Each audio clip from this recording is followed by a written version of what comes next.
I'm a fire in my laser!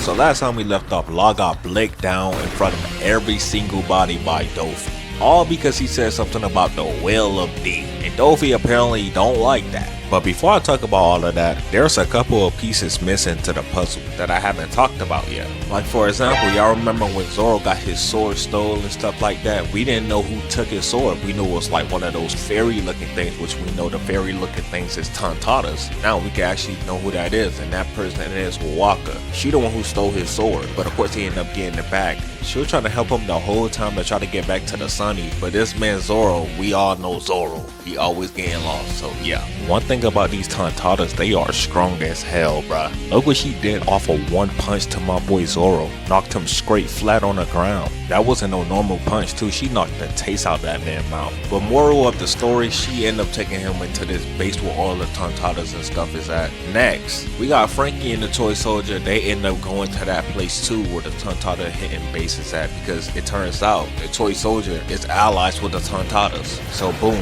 now that Zoro and Frankie and all of them is together and stuff, now we only missing Robin and Usopp, which they're heading their way, and also told the Tontatas that they got other allies like Zoro, Frankie, Luffy, and all of them and stuff like that. So all y'all need to know, Robin and Usopp end up making their way to the Tontata base as well with them. Okay, now that y'all know how they all met up, it's another important thing that y'all need to know as well that I didn't tell y'all yet. So y'all know how in the Colosseum when y'all get hurt, y'all supposed to get treated and stuff like that? Well, nah, nigga, they do it different over here. They dead ass say, you know what, let me just drop you down here with a whole bunch of more injured people that they so-called treated, and just leave you until they turn you into a toy and slave you to death. Bro, do y'all know how messed up that is? You're already injured and tired from a long ass battle, and then you get turned into a toy. Mind you, as you're turned into that toy, you have to slave away for all your life.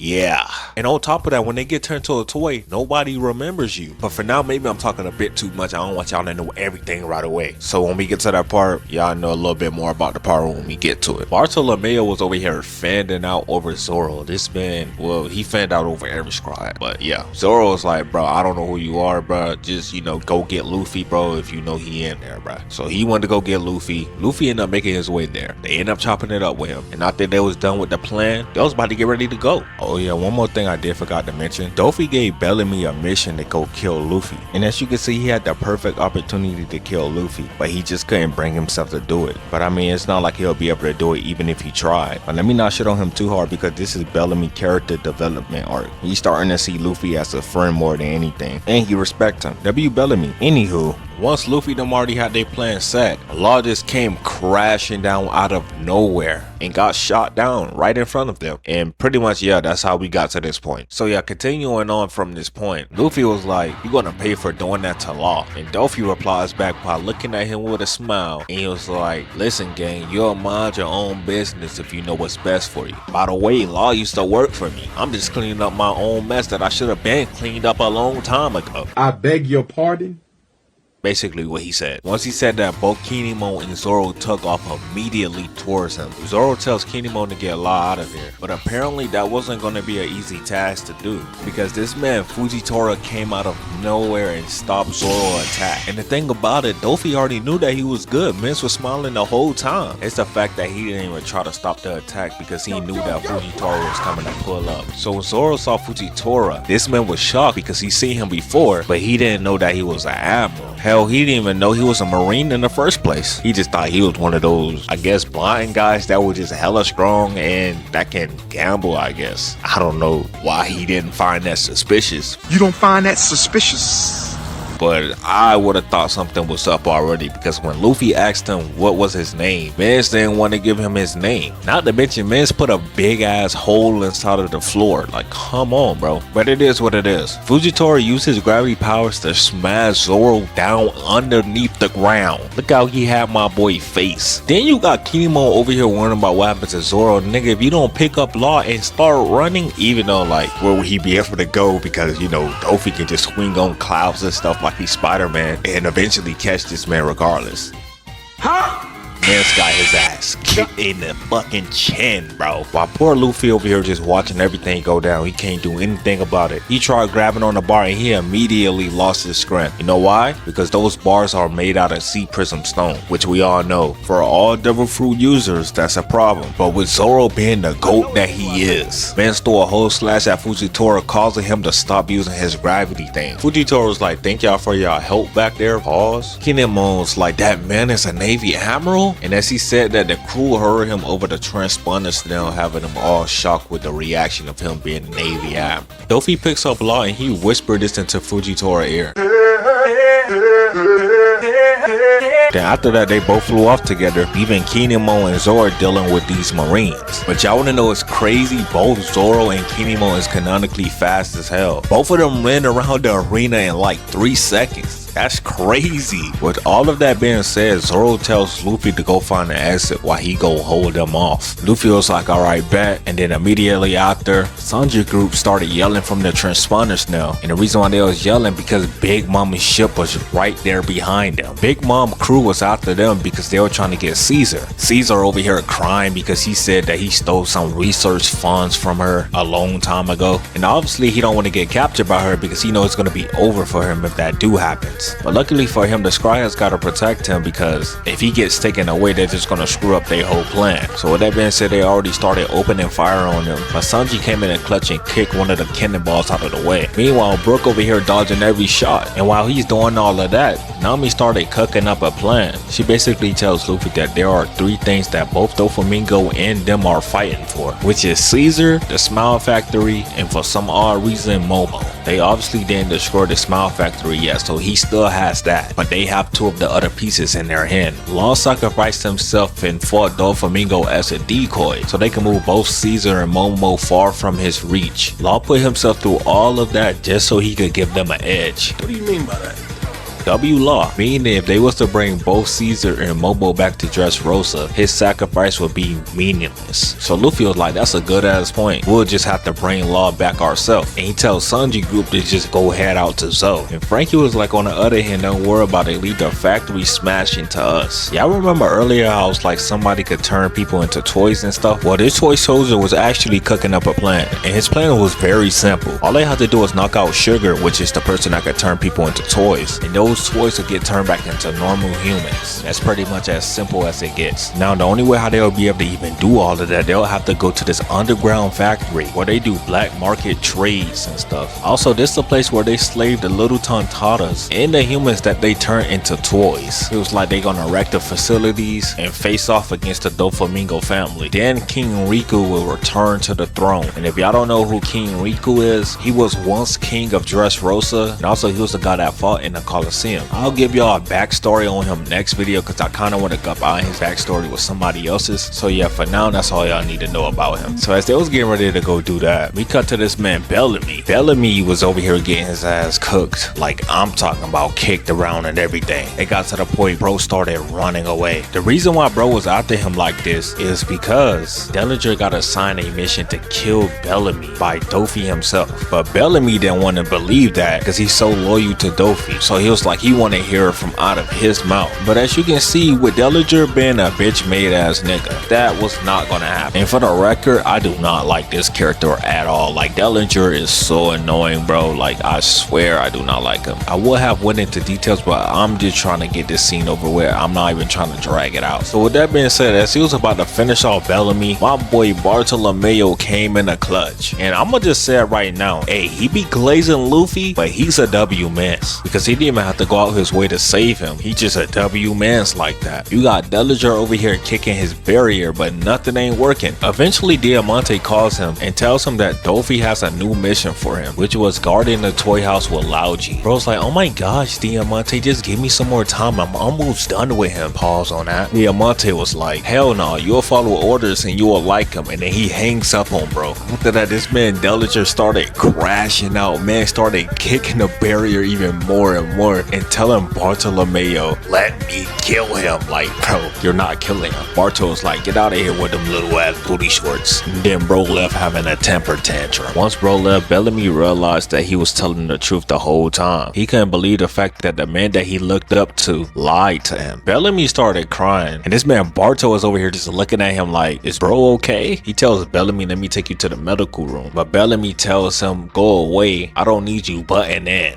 I already lost my reason to live. Why the hell do you want to save me in the first place? We were enemies. I would have killed you along with everybody else in that battle royale. And now you're protecting me? But Bartolomeo was like, when men fight in the same arena, they become like brothers. We are comrade in battle now. And now y'all see why I call him a W-mans? Eventually Luffy appears in front of both of them because he's trying to find the exit. And of course it ain't Barto if he ain't glazing Luffy. Like crazy glazing him. Bro out here passing out like Michael Jackson fans when they see him just standing on the stage, bruh. Like there's no reason you should be doing all of this. If it was out of Barto and Boa, who would y'all say glazed Luffy the most? Let me know in the comments. Anywho, Luffy was like he trying to find a way out, and Bellamy was like there ain't no way out. Luffy was like you gotta know something, you work for Doflamingo, which that kind of pushed a little bit of Bellamy button because it was like work for him. I'm not even good enough to be his lackey. Luffy tells him I'm trying to save my friends, bro. Come on, bro, help. Bellamy was like I'm trying to find my way out too, but if you follow me I might know a way out, but no promises.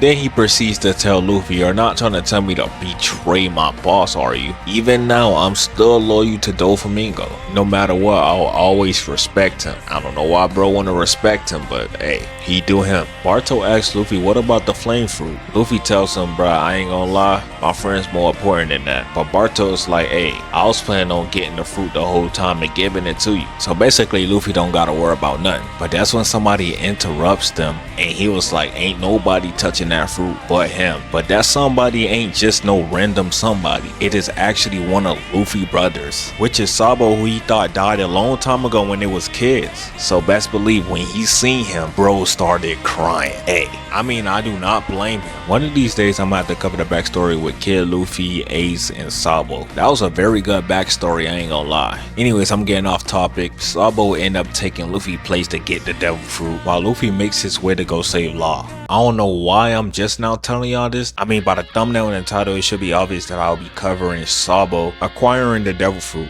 By the way, if you're new and you made it this far into the video, you might as well go ahead and subscribe. Hit that notification bell while you at it. And let's continue. Sign the contract, big boy. Sign the contract. So after Rebecca was done with her fight in Block D, she ended up being up with both Sabo and Barto. And at first she thought that Sabo was Lucy, aka Luffy, but then she quickly realized that that wasn't the case. Sabo was like, oh, so you must be Rebecca. I'm quite familiar with your backstory. And then he tells her that he's going to cause a bit of commotion, but he swears that he won't do her wrong. After that he walks off, and then he tells her it's all about putting up appearances around here. It's something about this kingdom. It kind of reminds him of his old place where he used to live at as a kid. Next time we see Sabo, we see him walking in an arena with Barto, and of course the crowd gonna glaze him because they think he's Lucy. Or when they came to Barto, them boys was booing him. And then eventually they end up showing all of the contestants that was there, which was Burgess, Rebecca, which they was booing the hell out of, and Diamante, they so-called hero. You're not that guy, pal. Trust me. You're not that guy. Everything about him is just built weird, I ain't gonna lie. I'm not gonna lie, he's another character that I find annoying. If I be real, out of all of the Don Quixote family, it's only probably like one of them that I think that's actually like cool as hell. Even though he wears this weird stuff and he got the pacifier and all that stuff. Senior Pink, yeah, I know the fit is just terrible, like dude look weird as hell, I know, I understand. But like out of all of them, I think bro is the coolest one. And just wait, whenever I get the backstory going with him, y'all gonna see why he wearing that. But for now we're on Sabo part, so you know when we get to that, we'll get to that. So with that being said, some three randoms didn't like the fact that Rebecca won last round, so they decided to come out and try to fight her again. But Diamante steps in front of her and he was like, nah. And as they got close to him, he hardened his cape at the last second, causing them to crash into it. The reason why he was able to harden his cape like that because he ate a Hara no Mi, which is a Paramecia type devil fruit that will allow the user to make their body or any object they touch become flat or flexible. As you can can see right now. He literally turned his sword into a bull face and hit them with it. After that, he introduced us into a completely different fighting fish that love blood. Like, the fighting fish body is completely red. Even the normal fighting fishes is scared. Like, them boys is not trying to mess with that. Look what he did to the random. Bro didn't waste no time at all and crashed into them, leaving them to fall in the water and get ate up. By the way, these fighting fishes ain't like the other fighting fishes that we know. Instead of waiting till you fall in the water, Diamante was like, they would go out their way to try to attack you while you in a fight. And not only that, y'all see how fighting fish number 1 has a treasure chest on his back? That treasure chest holds the devil fruit inside of it, meaning that they will have to go after that fish if they want the fruit. Now that y'all know all of the rules to this battle royale, let's actually start this fight. So the bell rings and everybody begins to size one another up, but eventually Burgess makes the first move, going after Sabo. Sabo dodges his attack, but he's not looking for a fight. He's trying to find the fish that has the devil fruit, because y'all gotta remember, Sabo is a man on a mission and he don't got time to be wasted on this man Burgess. So with him running on the outer circle of the ring, he managed to get a fighting fish to pop up, but sadly it wasn't the one that had the treasure chest on his back, so he just had to keep looking. After that, another one eventually pulls up on him, and that one was a dud as well. Burgess peeped game on what Sabo was trying to do, so he tries attacking him, but Sabo hops out the way. After that, Burgess tried punching the fighting fish, but that bit didn't budge an inch. Another one came behind him, so he just hops out the way, causing both of them to kiss. Next up, it was another fighting fish that was diving head first towards Burgess, but Burgess was already ready. As you can see, he was charging up his shockwave elbow, and once he released that bit, man really smashed his whole face in. Like, look at, he had this fish body, bro. That shockwave elbow had his body caved in like this, and he ain't calling no shockwave elbow for no reason, cause mans was shaking up the whole arena with that, sending that fighting fish flying into the crowd. And I know a couple of people had to die from that, because there ain't no way their reaction speed is that fast that they moved out the way. I'm just saying. After that crazy performance, another fighting fish pulled up, and this time it was the one that actually had the treasure chest on his back. At first it seemed like he was going out to Barto, but he turned the other way with another group of fighting fishes with him, and right now it's looking like man faces fish because they all trying to fight them. And of course they all was light work to everybody else besides Rebecca, because as you can see, everybody else had no problem at all, but Rebecca on the other hand tries to attack the chain off, and that didn't work out too well for her. But as all of that was going on, Sabo actually hopped on that same fish and starts riding it like it's nothing. Pause? Diamante wasn't about to let that slide, so he tries attacking him, and Sabo just breaks this man's sword with no hesitation, and he did it with a pipe. On the other hand, we got Burgess over here charging up his elbow again,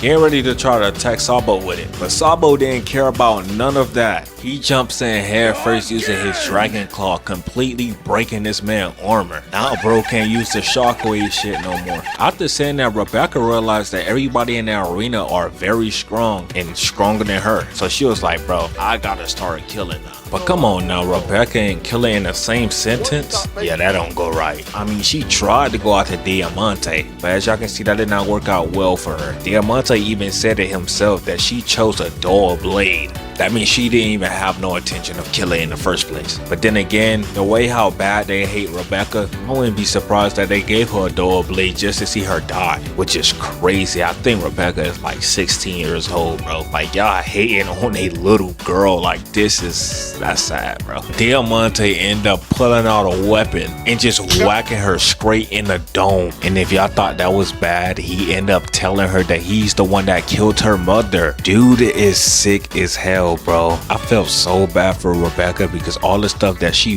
went through, bro, it was just sad. It could almost make a grown man cry. And keep it real, I know some of y'all cried when y'all saw her backstory. Like I said, I'll probably just combine all of the backstories together so it can all match up. Probably do that next video and y'all see what I'm talking about. This man Oda know how to make these tragic backstories. I don't know how he do it, but he does. But anyways, we cut to Sabo and Burgess, and surprisingly Burgess can still throw shockwaves at him. I thought he couldn't do it no more, but I guess I was wrong. But of course Sabo was dodging those with no effort at all. Sabo deadass told bro, You're funny. Like, that's so disrespectful. Anyways, randomly toys started to turn back into humans, and for some reason the toys was getting turned back into animals. So that means they turn animals into toys too. Nah, that's crazy, bro. That's wicked. I'll explain all of this once I get to the Usopp part, which I'll probably do next video as well. So all of the toys that got turned back into their normal state, the people that forgotten them actually got their memory back,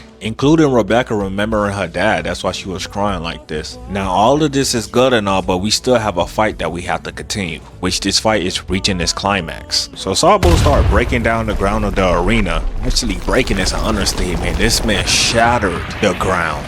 Diamante ugly lad talking about something. What did you do? Sabo like, sorry, but I got places to be. It got to the point that everybody had to evacuate. That's how dangerous it was. But not only that, the water was actually sinking, and everybody was wondering like, how was that happening? Besides all of that, Birches thought he was all cool, talking about something. This is easy. You just gotta have grip. And then proceeds to get clocked in the back of his head by a piece of the arena. And as that was happening, Sabo makes his way onto getting the devil fruit by hopping on a fighting fish, riding it all the way up to the other fighting fish that has the treasure chest on his back. As you can see, Diamante tries stopping him, but he ended up slipping down and tells bro, wait, we wasn't actually giving that away as a prize. Well, too bad for you, buddy. Sabo already opened up the chest. Next, he snags it up in mid-air looking all tough, I ain't gonna lie. Pretty much he get declared that he's the winner. Then he eats the devil fruit. Then he noticed that Rebecca was about to fall, so he catches her in mid-air while my boy Barto just falls on his back. And finally, the moment that we all been waiting for.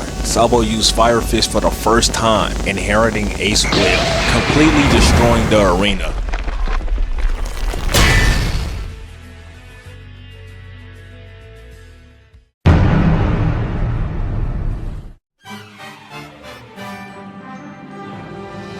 Super Dance will be covering Riku backstory combined with other backstories. It's a lot of corrupted and bad things happen in those stories, so I wouldn't want to miss it. And also, how did all of the toys get turned back into humans and animals? What man? No, I mean, God was able to do something like that. On the next Super Dance, the time Usopp become a god, I'm going to be king of all Riz.